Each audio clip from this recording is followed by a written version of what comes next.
Hi, this is Fox. I had a small project back in April implementing sine distance-based rendering, despite my lack of linear algebra trigonometry knowledge. It was pretty bare bones with some shapes, basic shading, but I made a small game with portals in the engine.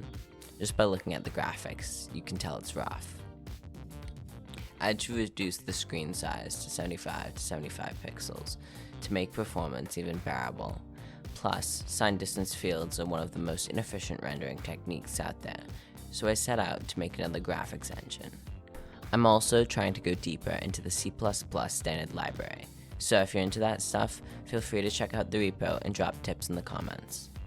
So, for this new engine, I'm using a technique called raytracing. Every frame, I loop through every pixel and convert the screen value to a ray direction. Then, for each ray, I loop through all the triangles in the scene, rendering out the closest triangle. It's then shaded with the dot product of the normal to the sun direction to emulate basic shadow. I replaced this later since this approach really only looks nice on smooth surfaces. Without optimization, it runs okay. About 20 FPS for a 450 by 450 pixel texture on my fairly old laptop. This wouldn't even been a possibility with my older engine, since just a single pixel would have needed at least a good dozen of square root calculations per model, rather than just a single calculation per try per pixel. So I did a couple things to speed up rendering. The easiest was just dropping the resolution. Most people don't mind the crunchy pixels in a small game. The other took a couple tries to implement. For some reason, the C++ standard library threads implementation wasn't working, and I didn't want to screw with the compiler, so I used the POSIX, Unix, Linux, standard multi-threading. I just divide each strip of pixels into chunks for each thread, allowing them to be rendered in parallel. This did wonders for the performance, getting it running at a reasonable speed. The next thing I got working was a workflow to get 3D models into the engine. I'd previously just been nicking vertex pairs off the internet and popping those into Array. That restricts a lot of what I can put into the engine, so I wrote a little Python program that takes all the vertices in a Blender object and spits them out into a file. The engine isn't actually powerful enough to render the amount of vertices you would hope from a 3D renderer, so I almost always have to do some cleanup work before I can copy the vertices into a factory. I should probably read the models from a file, but that's for a rainy day to implement. The engine at this point was basically fully featured for basic graphic rendering, so I quickly deluded myself into thinking I could develop games. After a couple seconds brainstorming, I landed on an idea that no one has ever thought of before when making primitive 3D rendering: a first-person shooter.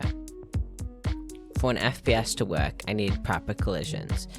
Using the same paper I used to write the ray to try collisions, I found a section on sphere to try collisions. The doc didn't touch on the math, but I worked out the formulas with the internet, doing my best to try to understand them. To be honest, I'm still not sure how they work. I can then just check for collisions along a line from the player head to the player feet. If any of them collide, I update the position based on the normal of the face. I then added in some velocity, friction, and drag, and got a basic platformer up and running. Okay, so I have platforms here that you can jump around. Also automatically resets when you fall too low. You can wind up speed if you look closely. Got this thing in the middle. I was planning to put an enemy here, but haven't really implemented shooting. And since this gun texture I shamelessly stole from Doom has just been sitting here for a while, I decided to give it some basic functionality.